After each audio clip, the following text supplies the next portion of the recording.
All right, great. Welcome everybody to today's HLAA webinar, Externally Led Patient-Focused Drug Development Meeting for People and Families Living with Sensorineural Hearing Loss. Thank you for joining us today. My name is Amanda Watson, and I am the meeting planner for HLAA and your host today. Today's presentation is being recorded and will be available for playback early next week at hearingloss.org. First, I'll give you some technical tips to get started.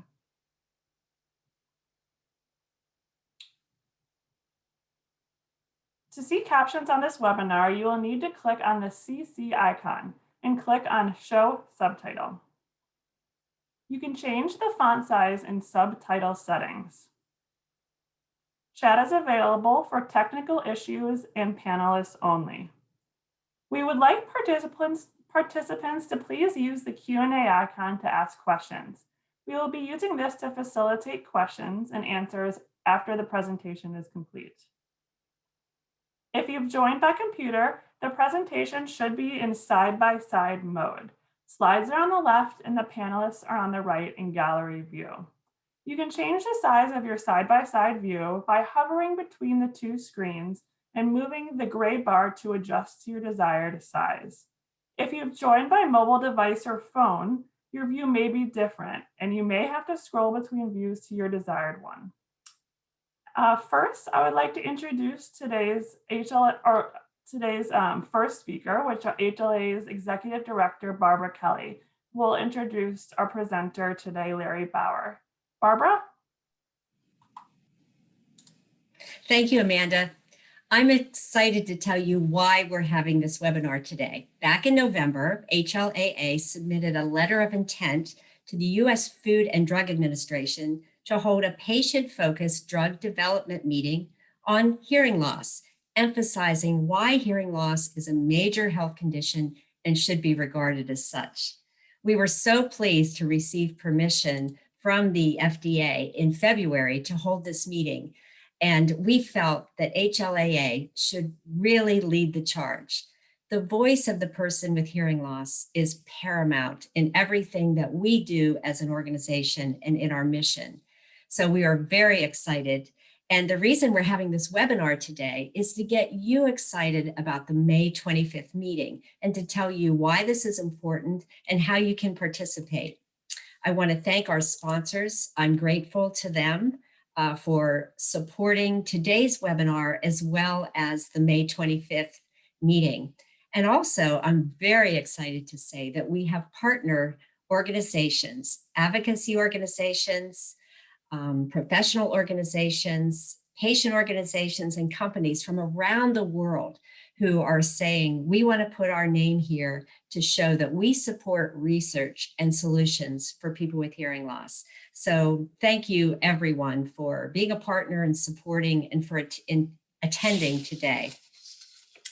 Larry Bauer is our speaker today, and he is going to give you why this meeting is important, how you can participate. And Larry is a senior regulatory drug expert with Hyman, Phelps, and McNamara in Washington, D.C. And he assists patient advocacy organizations like HLAA in a wide range of regulatory matters. Prior to his position at the what he's doing now, he was with the FDA in CDER's Rare Diseases Program, working on policy, education, and science related to rare disease drug development. He was also at the National Institutes of Health for 17 years, and he has expertise in rare pediatric diseases. Larry also has a hearing loss himself. He experienced a sudden hearing loss several years ago and now wears hearing aids.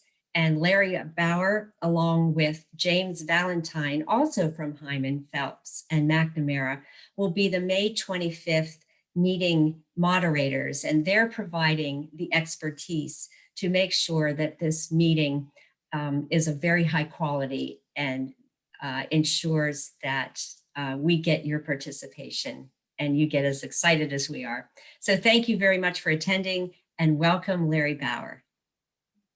Thank you so much, Barbara, and thank you, Amanda, for the introductions for today's meeting. It's a pleasure to be with you all today for this next hour. During the next hour, I'd like to speak with you a little bit about the meeting that we are planning and that we hope that you will come and attend and be part of and participate in. We'll also try to educate you a little bit about the FDA and what the FDA does. So here we say that HLAA's externally led patient-focused drug development meeting is a chance to make your voice heard to shape future treatments for hearing loss. And it doesn't matter where you are in your journey. What matters is your story. Next. So the purpose of an externally led patient-focused drug development meeting is really to educate the staff at the FDA about several things. The FDA, reviews all new products and new devices related to, in the medical fields. And so we'd like them to have a better understanding of hearing loss. So we'd like to help them know what it's like to live with hearing loss. What are some of the concerns related to hearing loss? What are your experiences in managing hearing loss? How are you managing it and coping with it? And what would new meaningful treatments look like to you? Next. So the opening question, why should I participate? So the FDA, as I mentioned, approves all new treatments for hearing loss, and they need to really understand what is important to you, not just from hearing from doctors or scientists, but actually the people that have hearing loss. And you can impact the Food and Drug Administration's decision-making, which will help lead to better treatments and hopefully faster approvals of new products. And also we will, people from industry and nonprofit stakeholders, they will be joining as well to hear these vital perspectives from the hearing loss community. Next slide. And why now? Why are we doing this now? Well, the Food and Drug Administration has really made stakeholder engagement a priority. Hearing loss trials are gaining momentum. There's more studies going on that are occurring. So we need to have greater input from the community. We are trying to elevate the perspective of people with hearing loss. And this is a chance to ensure that emergent treatments that are being developed meet your needs and those of the next families that will be facing hearing loss. Next. So a little bit of housekeeping here. Today's session, as I mentioned, it will last 1 hour. All participants during the first part will be muted. The webinar is being recorded and will be available for later viewing on Facebook and YouTube. So if you know someone that you think might like to listen to this, you can refer them to the recording of the webinar today. And at the end, we are going to leave some time for questions. So please use your Q&A box at the bottom of your screen. And when we get to the end of the webinar, we'll take some time to answer those questions. Next. So an overview of what we're going to talk about today. First of all, I'd like to give you a background on the FDA and drug development. A lot of people don't really understand what goes into drug development. And then we'll give an introduction to the FDA's patient-focused drug development program. And then we'll give you some information about how you can participate in the meeting. What are the logistics for registering for the meeting and participating? What's the format going to be, and tips for participation? And then any other important information we'll share with you as well. Next slide. So to start, I'd like to give you a background on the FDA and drug development. I was at the FDA for 10 years, and it was quite an education to work there. So typically researchers, they discover new drugs as well as new devices through learning new insights into a disease process that allows researchers to design a product to stop or reverse the effects of the disease. They conduct many tests of molecular compounds to find possible beneficial effects against any of a large number of diseases. And they also, people that are trying to discover new drugs, they learn from existing treatments that have unanticipated effects. And they develop new technologies, such as those that provide new ways to target medical products to specific sites within the body or to manipulate genetic material. This is a big growing area within the drug development world, is drugs that actually work on altering genes. And once researchers identify a promising compound or a promising new device, the development of the drug follows a well-established path to make sure that they're safe and effective when they're finally approved by the FDA and they reach the public. So I'd like to go through this process, the standard process of drug development. Next slide, please. So the first stage, at the bottom, you see these arrows. These are the stages that we'll talk about one at a time. They begin at the far left with preclinical work, and then they end on the far right in the post-marketing space. So to start with preclinical development, this means that before a drug or a device is used in a human being, there's research done on it. The primary goals at this stage are to determine whether the product is reasonably safe for initial use in humans, and whether it's sufficiently effective against a disease target in chemical assay tests or animal models. So for instance, if it's a new drug and they don't really know what the safety profile of that drug is, very often they do tests on animals first, just to see how the animals react, if there's any serious side effects that develop in animals. It's just to gain some very initial safety information about how the drug works and how it affects biological systems in living things. Next slide. Once the FDA has this, or the drug developer has this basic understanding of this, some basic safety for the drug moves into phase 1. This is when the company developing the drug submits something called an IND. This is an investigational new drug submission.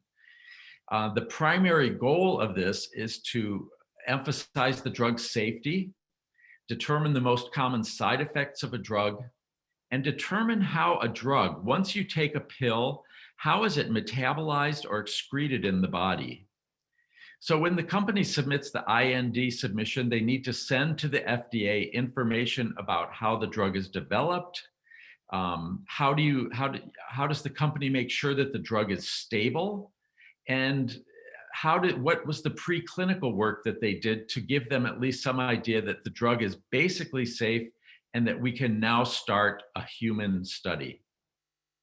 And this phase 1 study, it's usually started in a very small number of people, and then they try to increase gradually, so that if there are any serious side effects, that's determined very early in phase 1. Next slide, please. Once we have this initial early safety data, the drug moves into phase 2. This is, once again, these are human studies. The primary goals at this point are to place more emphasis on the drug's effectiveness.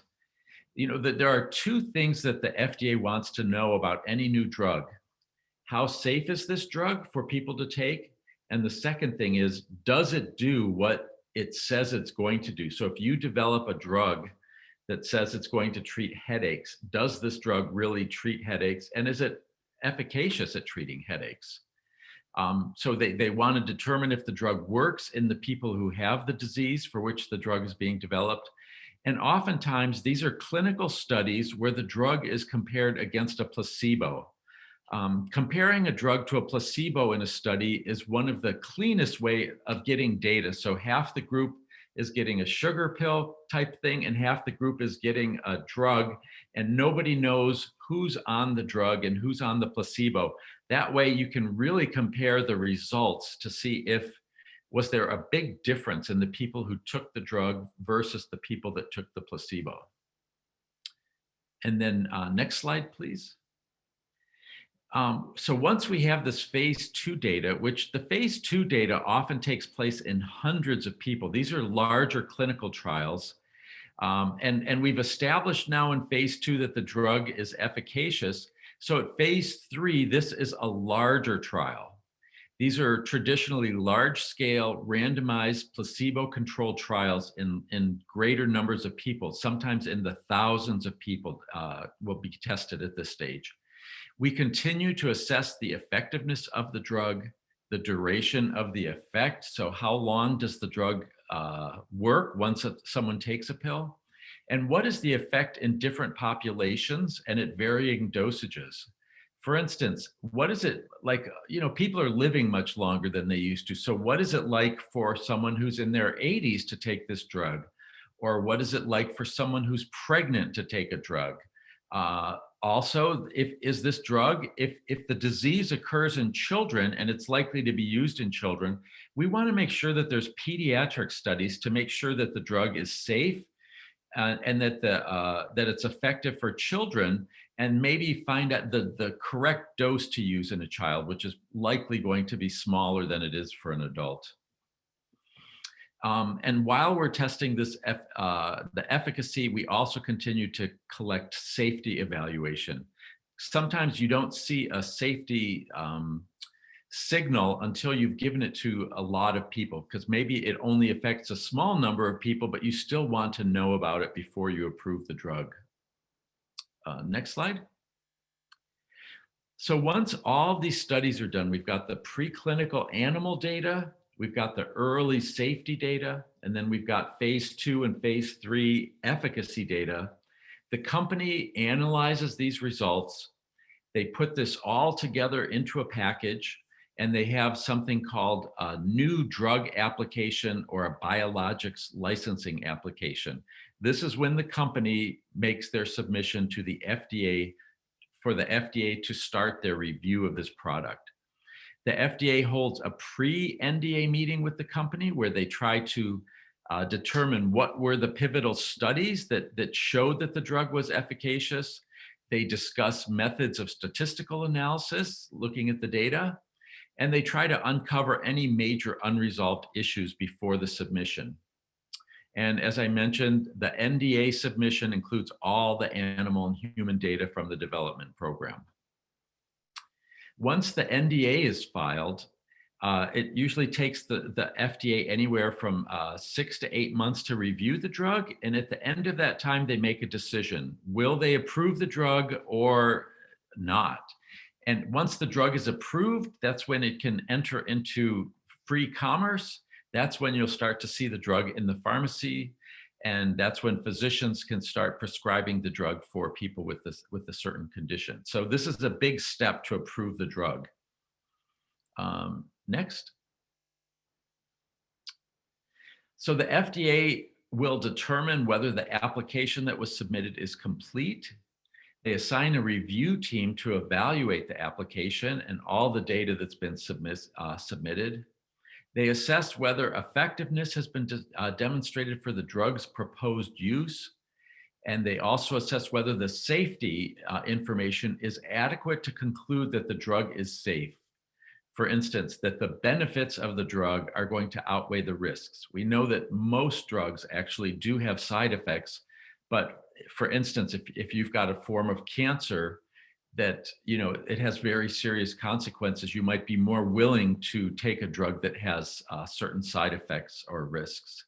And the FDA tries to balance the benefits and the risks before they approve the drug. They also want to establish that the manufacturing methods and the controls used to maintain the product quality are adequate. This is just to assure that every time you take this drug, that it's going to be exactly the same. And sometimes when they have very challenging situations, they get input from something called an advisory committee. This is a big meeting with people that are experts maybe in the disease area, not FDA employees, and they review the data, they ask questions, they often meet with patients, and then they give input to the FDA to help the FDA in making their decision. Next.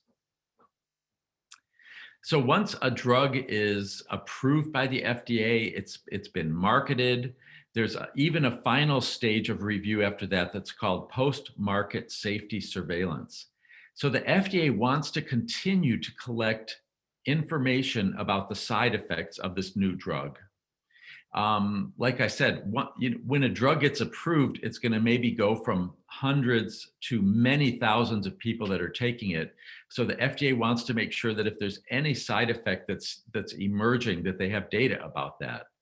Because the clinical studies that were done, they're brief in duration and they often involve only a limited cohort of people. And the new safety information often emerges after a product is used in the wider population. FDA maintains an active program in post-marketing safety surveillance to monitor these adverse events that continue to emerge. Next. So what exactly is the FDA's role? Next. So the FDA, there's certain things the FDA does do and certain things they don't do, and this is often misunderstood. So the FDA does not do drug development. This is done by private companies, sponsors, but the FDA does not do it. Pharmaceutical companies are the ones that do this. Sometimes nonprofit groups also help in doing research, and they also assist with drug development and recruiting patients, but the FDA does not. And the FDA also does not test drugs in clinical trials. So the FDA doesn't run the trials, but however, researchers conducting the trials, they have to seek FDA approval before beginning to give a new drug to human beings. So that was what that earlier stage at phase 1, the IND, the investigational new drug, that is what the FDA does at the beginning.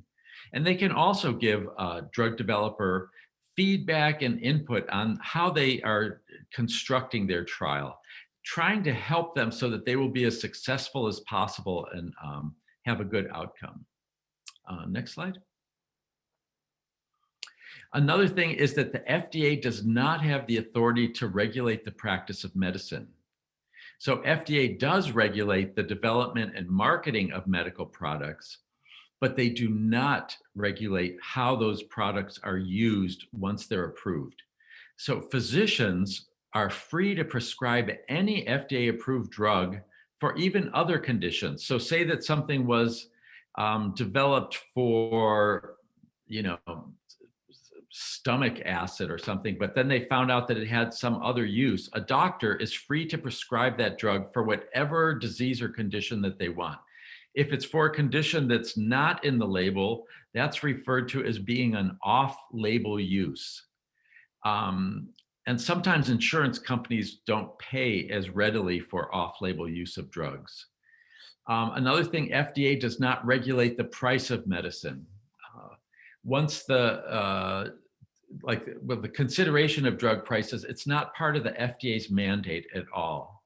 And FDA cannot base an approval decision based on drug pricing. And FDA does not even receive pricing information during a review. So when the FDA is reviewing the new drug, they're only looking at data, scientific data. They have no idea what the final cost will be for this drug. And sometimes that cost is not established till after the FDA has already approved the drug, and the FDA has no say-so on how much a drug costs, a new drug. Next slide. So what's the FDA's role in facilitating drug development? FDA's mission is to promote public health. The FDA review staff, they have expert knowledge on drug development and clinical trials. They provide technical help to the researchers and drug developers. They help companies, as I mentioned, design their clinical trials and studies. And they have numerous meetings with companies throughout the drug development process. So it's kind of an iterative process where the company works with the FDA as they develop their new drug. Next. Here's a website if you'd like to read any more information on about the FDA regulation of medical products, as well as other ways to get involved. Next slide. So now let's shift gears a little bit and move from how a drug is developed to what is the role now of this patient-focused drug development. Next slide. So what is the purpose of a patient-focused drug development meeting? Back in 2012, the FDA wanted a more systematic way to gather the lived perspective about the condition and available treatment options for people with different diseases. This kind of information, hearing directly from patients and caregivers, helps them and it informs their understanding of the context for that benefit risk assessment that I mentioned earlier, and it helps them make decisions about new drugs. Input from people and families affected, it helps the FDA during drug development as well as during the review of their application for the marketing of a new drug. Next slide. So just a little bit more about that benefit risk assessment. The FDA goes through a very formal process of evaluating the benefits and the risks of a new drug. So the first thing they want to do is analyze the condition. What are the different aspects of the disease? What are the symptoms of the disease? How do those symptoms impact people's lives? And then what are the current treatment options? So, what's available currently? Is there anything available? Are there things available that don't work very well? So this helps them to give the background about the condition. And then the next part is to evaluate the benefits, the risks, and the risk management. This incorporates expert judgments based on the evaluation of efficacy and safety data that was submitted to them. So to determine the benefits, they will review the clinical data to see the outcomes, as well as evaluating the risks. They'll look at what kind of side effects were reported, and is there something you can do? So if a person starts to have a side effect, is there something you can do to help that side effect or to stop it? And then the that's the risk management section. Next slide, please. So this acronym you keep seeing, externally led patient-focused drug development meeting on hearing loss, Your Story Matters. So a little bit of history, back in 2012, the FDA started doing patient-focused drug development meetings that they hosted. And they did about 26 meetings on a variety of different diseases and conditions, spending hours listening to patients and families and writing up these findings. And then they realized there's too many conditions and diseases that, that they could not continue to do this for every disease. So they turned it over to the patient advocacy communities and said, you do this, do an externally led patient-focused drug development meetings, and we will come and listen. So at this meeting, it's a framework for discussion questions, which came from the FDA's framework, and it represents important considerations in the FDA's decision-making. So we reviewed this and other disease area questions and tailored our agenda panel questions to communicate the most important information related to hearing loss. And FDA has emphasized that active involvement and participation from people and families affected is the key to the success of the meetings. And this is the reason we are meeting with you all today. We hope that we will get you excited about the meeting, to listen and learn, but also to participate in the meeting. Next slide. One of the outcomes, an important outcome of the meeting, is something called the Voice of the Patient report. So HLAA will prepare a written Voice of the Patient report after the meeting. This report will summarize the testimony and input from everyone with hearing loss that participated, their caregivers, care partners, as well as anything that emerges from polling data and submitted written comments. This document, this Voice of the Patient report, it's a key communication to the FDA review staff and regulated industry about what people with hearing loss and their care partners most want to see in a new treatment. FDA really wants this information because it helps inform them about ways to develop more meaningful treatments for hearing loss. It helps them understand directly from you what's important to you. Next slide.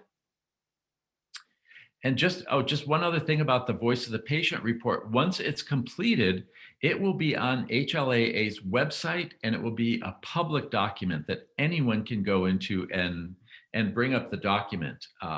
So you could send families, friends, doctors, anyone who's interested in learning about hearing loss could go and listen to the meeting.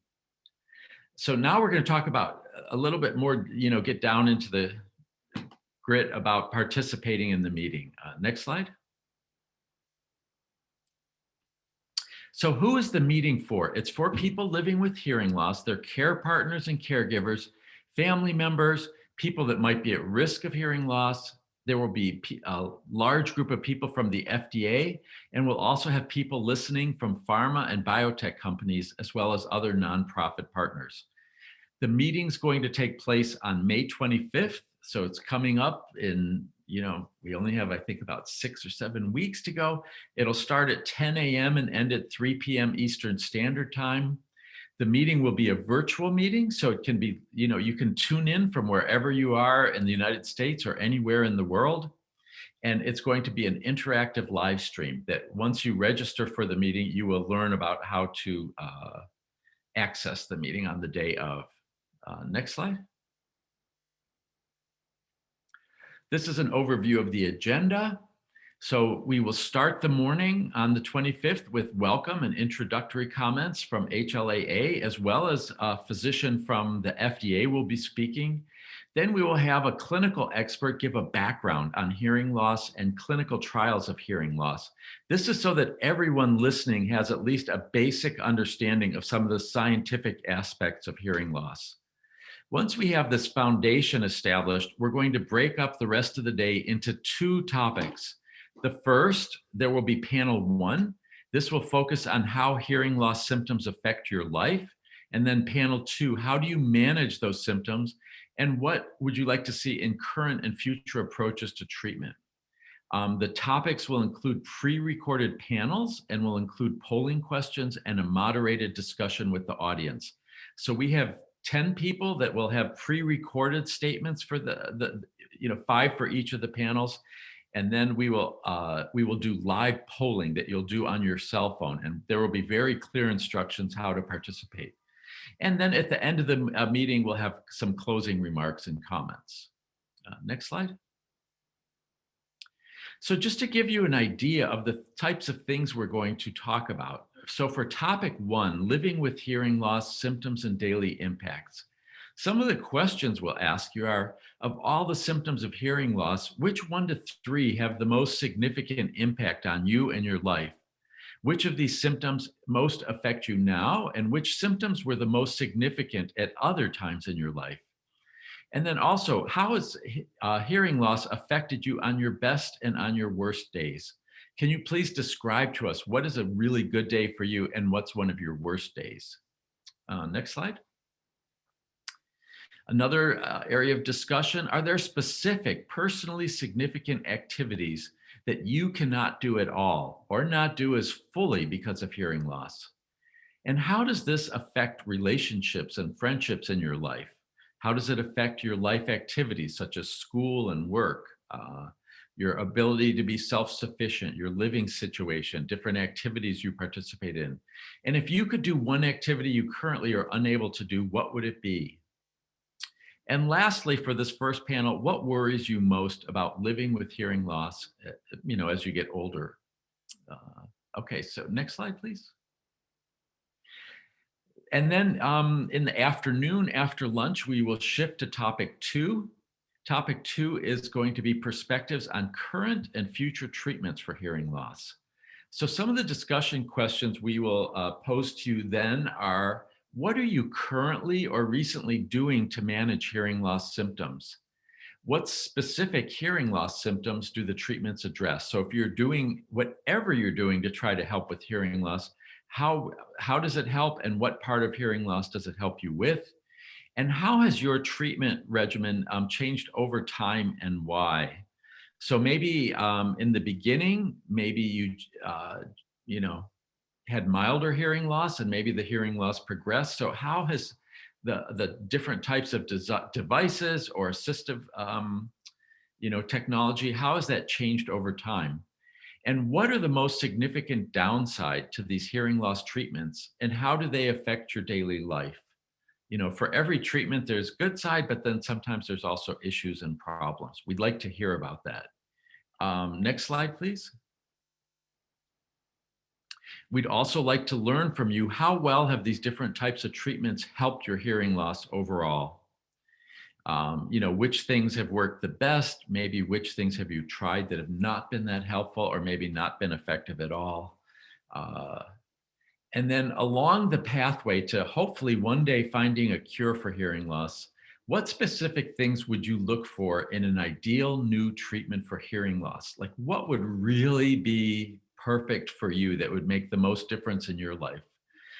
And what factors do you consider when making decisions about selecting a course of treatment? So if a new technology became available, or say that a new genetic treatment became available, what would go into your decision about whether or not you would participate in a clinical trial for that product?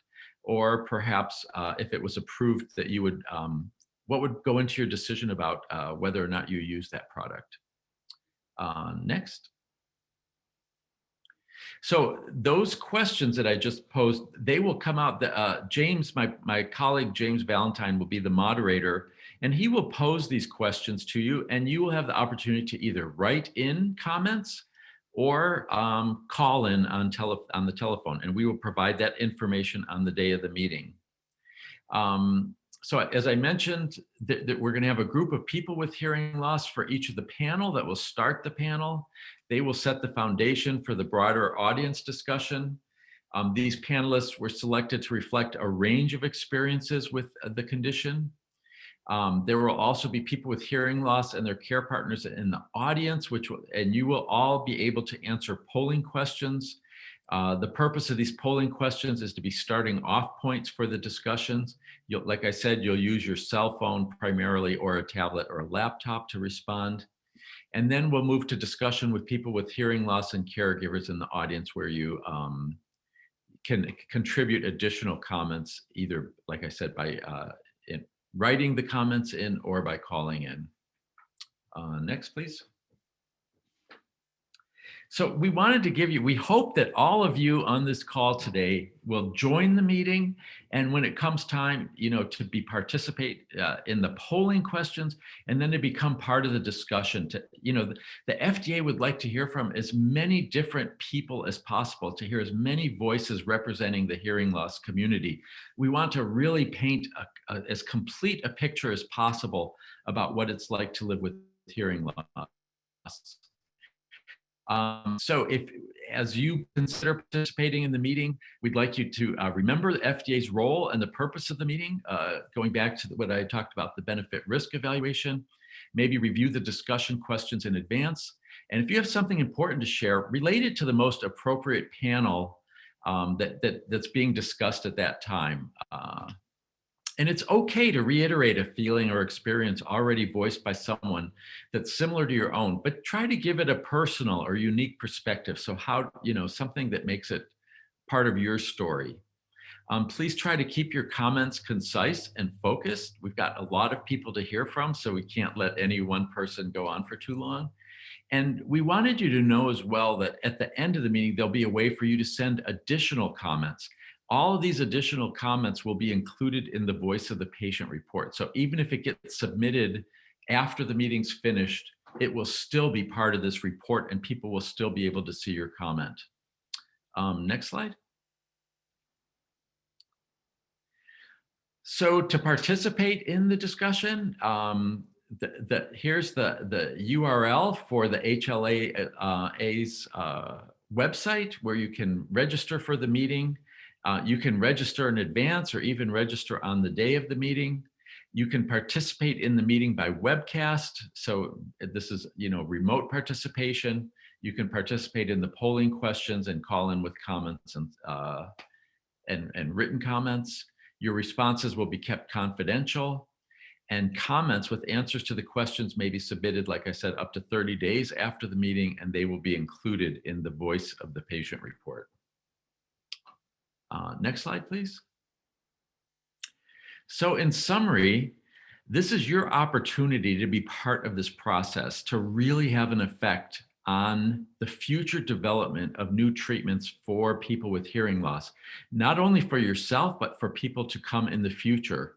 You can have a meaningful impact on clinical trial designs, on drug development, and we really believe that your collective voices must be heard at the beginning of the process. We don't want to hear from people with hearing loss after something's already approved. We want to learn at the very beginning, maybe even before something's being developed. We want companies to design trials that will meet your needs. And we want the FDA to assess the risks and benefits with a full understanding of what the impact of hearing loss is and what is the lived perspective of people with hearing loss. So please join us, help shape the future of hearing loss treatment, and be part of this meeting. And I hope that everybody will learn as well that, even I've never been at one of these, I've been at many of these meetings, and I've never been at one where even the medical experts that have, devoted their life to a certain disease or condition, they always say that they learned from it.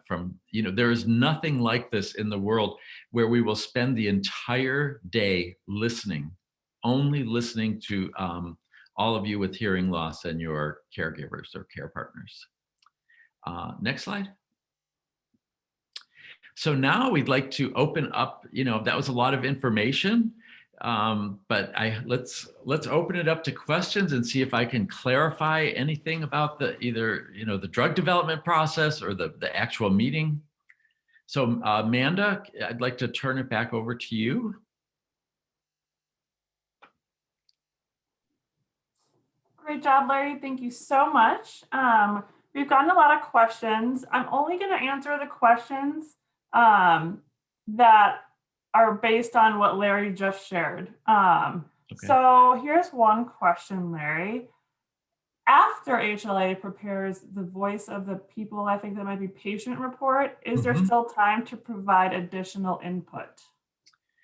Yes, like I said, it's only for 30 days. This report, we have to finish the report and get it published and get it posted on the website. And the FDA will also refer to this report as well. So we ask everyone to please submit additional comments for up to 30 days after the meeting. And that's when the cutoff will be that we will complete, we will create the voice of the patient report from whatever we heard on the day of the meeting and for these 30 days after the meeting. And just to remind everyone that report will be shown to everyone and anyone, correct? Absolutely. Another group of people that's going to be very interested in this report is industry, regulated industry that's developing new products. They want to hear just as much as the FDA from what's important to people. What would they like to see? What would people with hearing loss like to see in a new treatment? So like I said, it can be, the FDA, people from regulated industry.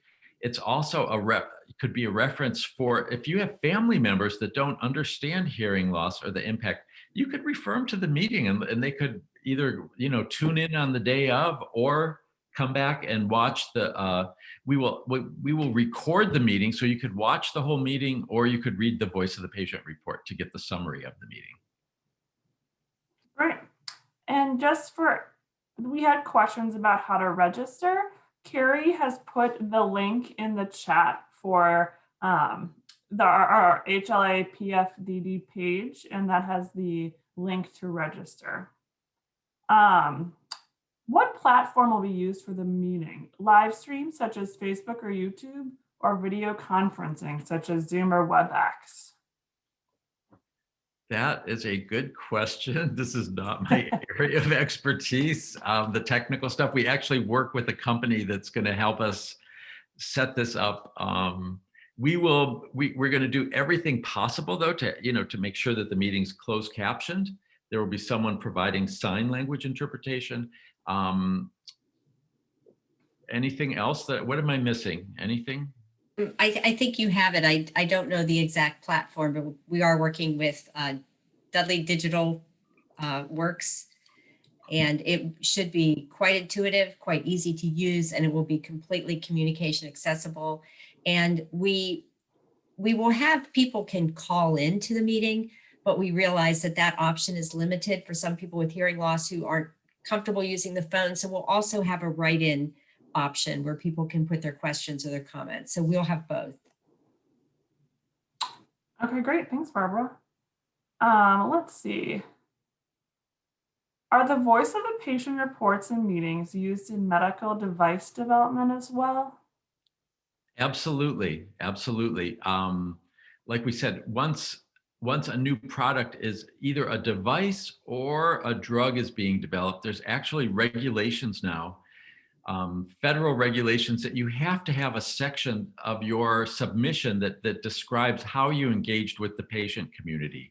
So whether it's a device or a new drug, many companies, if there's been one of these patient-focused drug development meetings, they use the input from that meeting to provide that component of their submission. Great. Will the clinician who provides an overview of hearing loss provide information both on pediatric and adult hearing loss? I'm hoping, we only have one clinical expert. Barbara, you know more about. Sure, it will be, this meeting is focused, our panelists will be 18 and above, and it will be focused on adults. So it's only 10 to 15 minutes for a clinical overview of hearing loss. There will also be people on the panel who will have been born with hearing loss. So I don't think the clinical overview will get into the pediatric issues, but it's going to stay pretty high level, but it certainly would apply to children, but I think it will focus on adults, age-related hearing loss, sudden hearing loss, genetic hearing loss, but it'll be quite a high-level overview, but it'll give people a good understanding to set the stage for the meeting.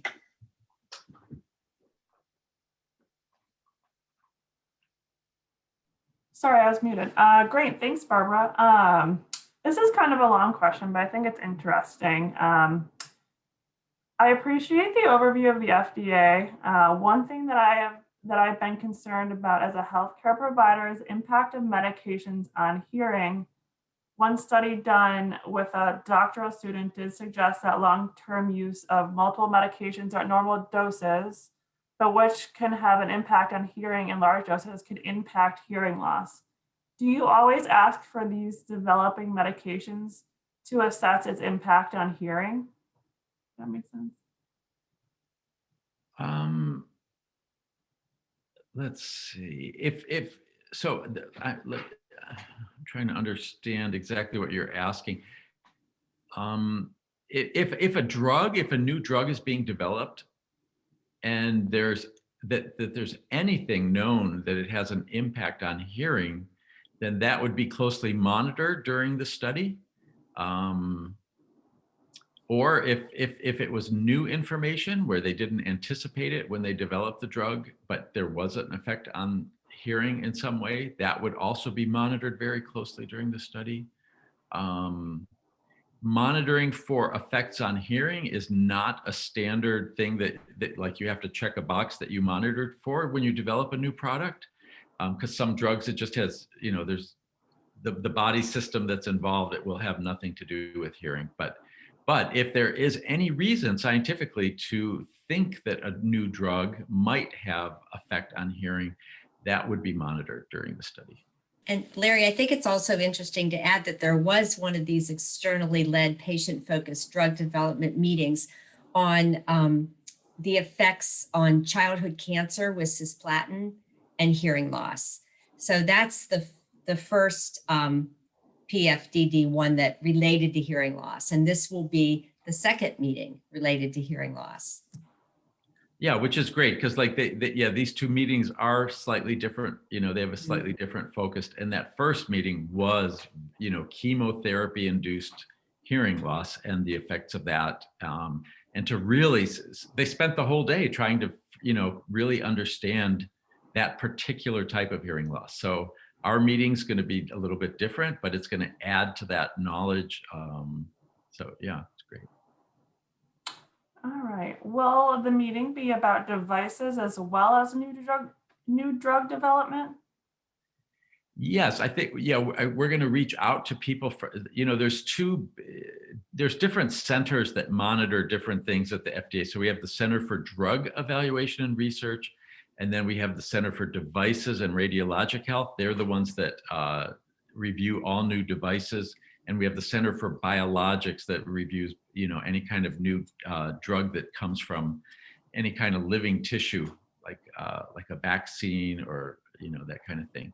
So we are going to try to include people from all these different divisions or different centers at the FDA, because I think we've got things happening in the hearing loss community in all these areas. And Larry, we work with the FDA to plan this meeting. They are our partners all along the way, and they'll be publicizing this meeting to the key review divisions that Larry just mentioned, and that does include the device division and radiological health.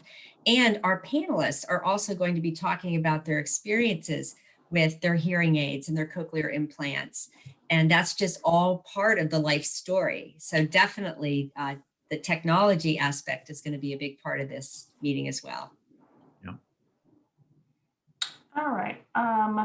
Will tinnitus be addressed as well, seeing that it is a very frequent and distressing comorbidity of hearing loss?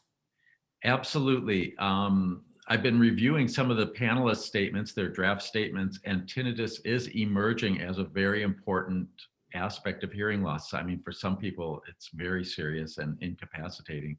So tinnitus will be part of the discussion, and there will be, I'm sure that will emerge during the discussion as a topic that we will want people to call in or write in with their experiences with tinnitus. So.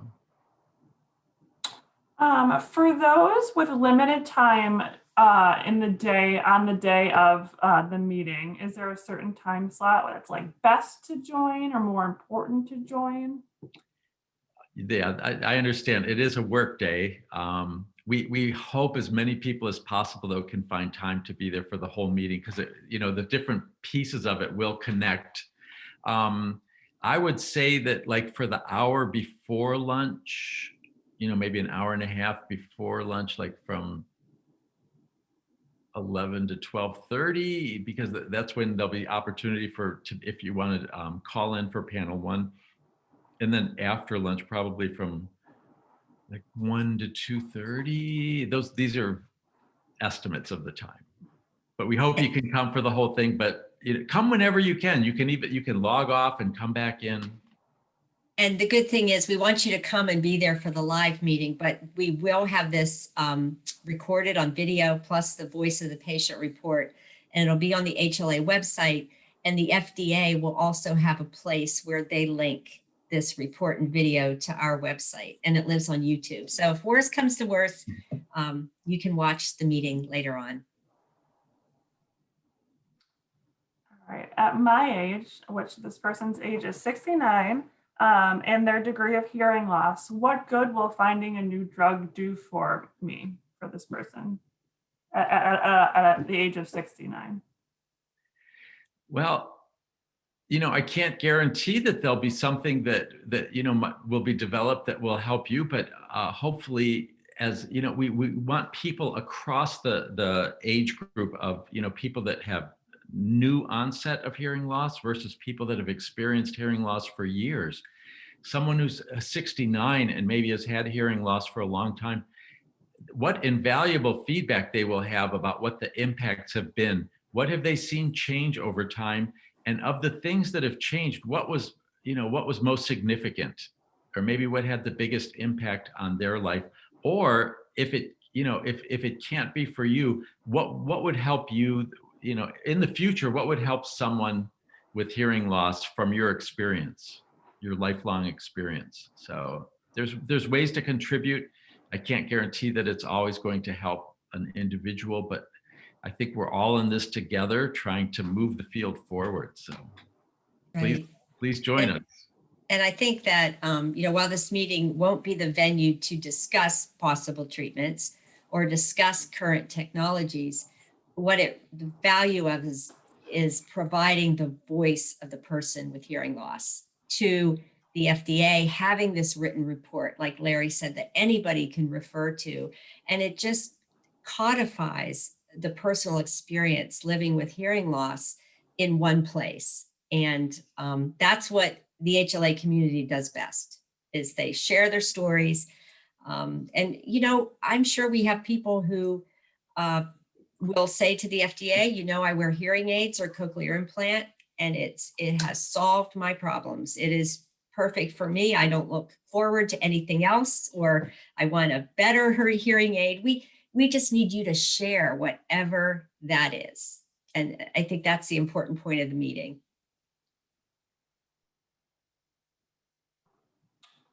All right, let me see.